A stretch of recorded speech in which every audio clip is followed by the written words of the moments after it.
10वी-12वी पदवीनंतर पुढे काय? वैद्यकीय क्षेत्रात हवंय उज्ज्वल भविष्य आणि 100% रोजगार? मग निवडा केपी पॅरे मेडिकल इन्स्टिट्यूट. प्रगत तंत्रज्ञान, दर्जेदार शिक्षण आणि कौशल्यपूर्ण प्रशिक्षण एकाच ठिकाणी. हो, आम्ही घेतो तुमच्या कौशल्य विकासाची जबाबदारी आणि हे आमचे विद्यार्थी सरकारी खासगी हॉस्पिटल आणि नामांकित लॅबमध्ये कार्यरत. आजच प्रवेश घ्या केपी पॅरे मेडिकल इन्स्टिट्यूट. शिक्षण, कौशल्य आणि रोजगारांचं विश्वसनीय नाव. नमस्कार, मी सुधा. महाराष्ट्र खबर न्यूज मध्ये आपल्या सगळ्यांचं स्वागत. मुसळधार पावसात मुंबई लोकलच्या दरवाजावरून झालेल्या एका किरकोळ वादाचं रूपांतर थेट हत्येत झालं आहे.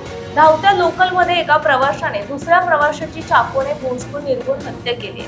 या रक्ताळलेल्या घटनेमुळे मुंबई लोकलमधील प्रवाशांच्या सुरक्षेचा प्रश्न पुन्हा एकदा ऐरणीवर आलाय. मुंबईत सुरू असलेल्या मुसळधार पावसाच्या पार्श्वभूमीवर मंगळवारी रात्री 10 वाजण्याच्या सुमारास पश्चिम रेल्वेवर हा काळजाचा ठोका चुकवणारी घटना घडली. मयंक लोहार असं मृत प्रवाशाचं नाव आहे. पावसाचे पाणी डब्यात येऊ नये म्हणून प्रवाशांनी दरवाजा बंद करण्यास सांगितले. मात्र याच किरकोळ कारणावरून प्रवाशांमध्ये वाद सुरू झाला. धावत्या ट्रेनमध्ये हा वाद इतका विकोपाला गेला की त्याचे रूपांतर मोठ्या हाणामारीत झाले.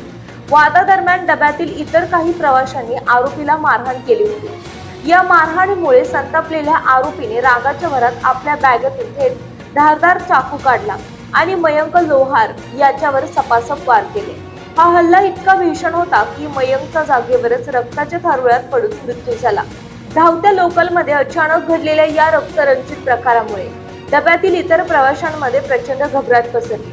घटनेची माहिती मिळताच रेल्वे पोलिसांनी तात्काळ चक्रे फिरवली आहे.